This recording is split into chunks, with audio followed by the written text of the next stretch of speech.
Roger. And this is... How far are you going to take it down with 182 company traffic's waiting for departure? Probably about 3 to 4 miles. Okay. Exactly. And the time will be...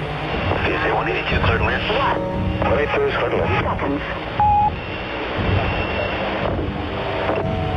The tone, the time... Tower, we're going down. This is DSA. Okay, we'll call you equipment for you.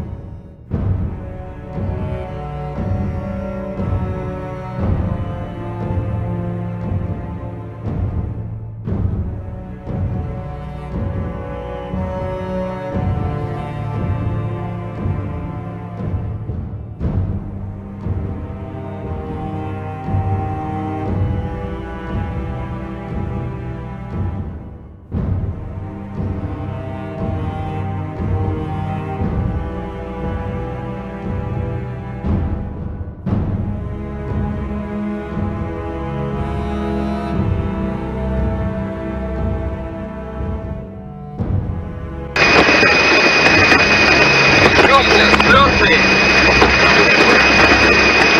Стабилизатор!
Push it up.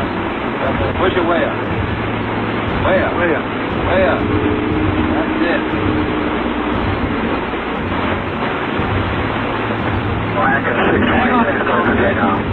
Speedway. 86